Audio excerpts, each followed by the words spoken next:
Hey y'all, I don't know how many of you think about this, but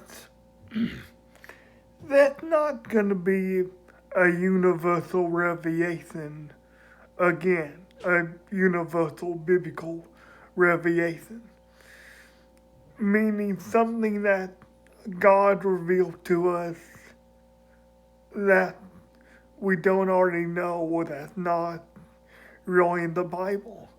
Well, other than the second coming to Jesus, I guess. But there's not gonna be a revelation like that again. Everything in the Bible is everything we need to know and everything we want to know. Now, there can be personal revelation with people. Those happen nearly every day.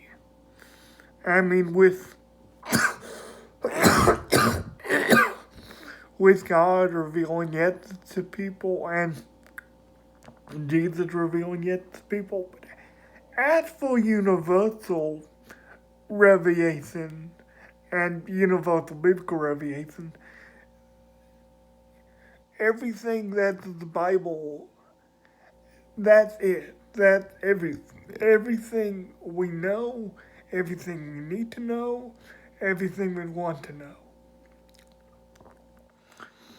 The other day, me and a friend were talking about the importance of theology and how important it is to have a good theology. But before I get into that, turn with me to, well, first of all, the Revelation of Jesus Christ. The book not just called Revelation, it's in my Bible, it's called The Revelation of Jesus Christ. The Revelation chapter 2, 1 through 4. Again, it's the Revelation chapter 2, 1 through 4. To the angel of the church, to the angel of the church of Ephesus write, now this is Jesus dictating these words. To the angel of the church of Ephesus write, these things says, he holds the seven stars in his right hand, who walks in the midst of the seven golden lampstands. I know your works, your labors, your patience, and that you cannot bear those who are evil, and that you tested those who say they are apostles and are not, and have found them liars. And you have persevered and have patience and have labored for my name's sake, and have not become weary. Nevertheless, I have this against you, that you have left your first love. They've left Jesus. They've forgotten about him. You see all these things, all these good things up top. They have pursued patience and labored for. They actually labored for Jesus' namesake. They had work, they had labor, they had patience. They couldn't bear those who were evil, and they tested those who say they are apostles and found them liars. But none of that matters without Jesus. Let me tell you, this, this right here is just a book. It's a very good self-help book for some people, but it's a book. The Spirit of Jesus Christ and the love of Jesus Christ, the inspiration of God, the love of God, the feeling of God is what makes this powerful. That would make this worthwhile. That would make it different from any other religious book in history.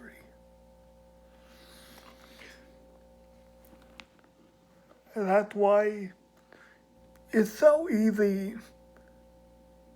It's so easy when you talk about a good theology to cram things in it and to say, oh, we got to do this, and oh, this is what Jesus would want, and we know this how Jesus taught and everything. Let me tell you something. The Pharisees thought the same thing, and it didn't end out too well for them with Jesus. That's why it's so important. It's beyond important. It's beyond important to get Jesus eat your theology.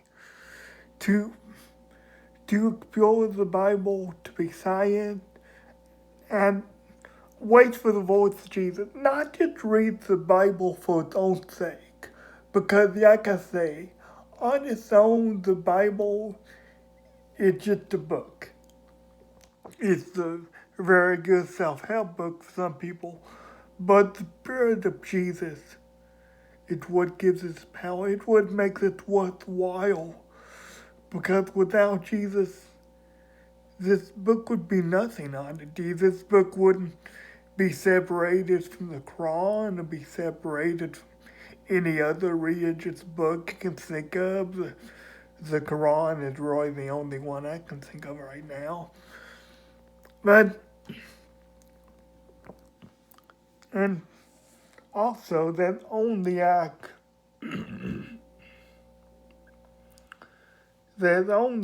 handful of themes in the whole Bible. I mean, it's the pastor's job to execute them and to present them in a fresh new way as best as they can. But there's only a handful of themes in the whole Bible. They're really fundamental themes if you think about it. They're fundamental because that's what we need to work on. Honestly, we need to work on our fundamentals before we can really get into the meat of any situation with Jesus. Because the meat is, he wants us to be sold out for him. He wants us to be of him. Not a book, not our own idea, not our own agenda. He wants us to be of him. The way he deserves to be of, and the way he was, and the way he is on this earth, and the way he presented himself. Not the way we think he is, not the way we think he would act, the way he commands and the way he dictates. It can be so, and when I say it can be so easy, I'm including myself too. It can be so easy to fall into the trap of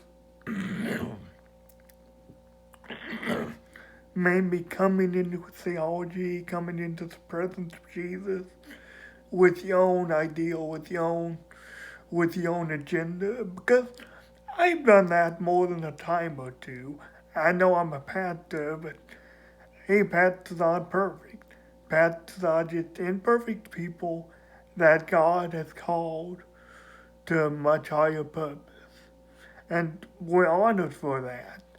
But pastors are not perfect people. They're infallible. They don't need the revelation of Jesus Christ the most.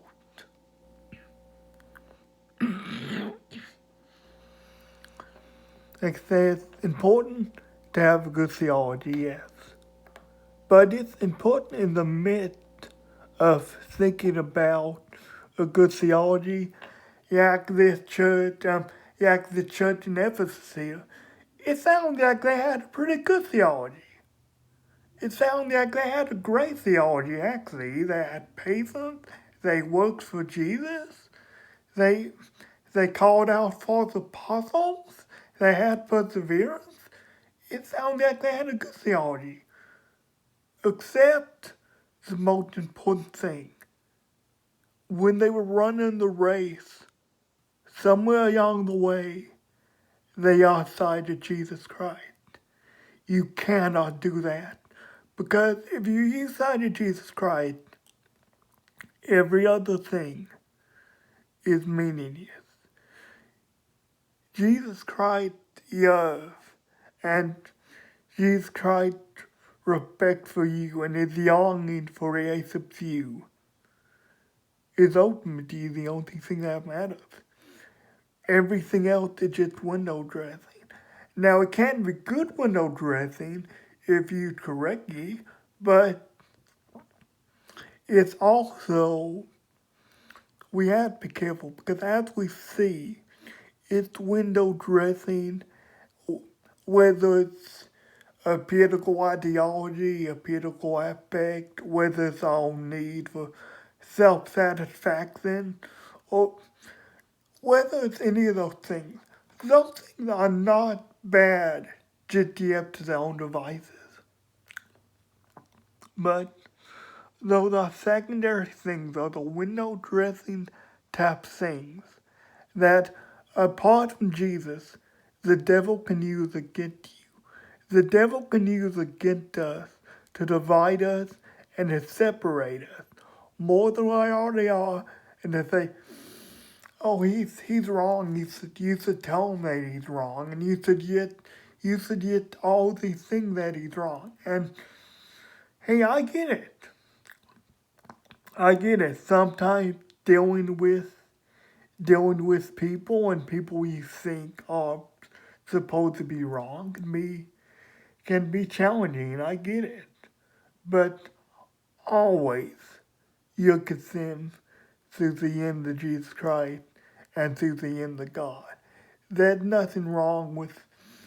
I mean, even Jesus had arguments like that, but they always came from a biblical perspective and from his authority. We need his authority back because if we don't have it, then theology means nothing. Theology is just the word that we use for our own agenda and we use to come with our own sense of self and we use to come for our own sense of self for what we want when it should be all about Jesus. The church and us, because we are the church, should always be about what Jesus wants. The church in Ephesus wasn't necessarily bad. They weren't bad. They were doing, even if they were doing all this good stuff, that's not what I'm talking about. They weren't, I mean, forgetting Jesus is obviously a bad thing, but they weren't necessarily bad for forgetting about Jesus, so they weren't necessarily evil people, as to say. And I say that because how often on a regular basis do we forget about Jesus? How often in the midst of the busyness of the day, maybe in the midst of our own agenda, in the midst of our own thought process, in the midst of our own thinking of who Jesus is, do we forget about the reality of Jesus? Do we forget about the truth of Jesus? And we set that down for an ideal Jesus, an idea that we have in our mind of what Jesus and God are like and what they would want and what they would expect of us. We cannot do that because that is a dangerous tightrope. That is where the devil wants us. Ultimately, the devil wants us to feel like, oh, Jesus is all about us. Jesus is all about our happiness. Jesus is all about our love. No. Jesus is so much more than that. But the good news is, with the good theology and with Jesus combined, then we can't really be stopped. Guys, I love you. God bless you. I'll see you next week.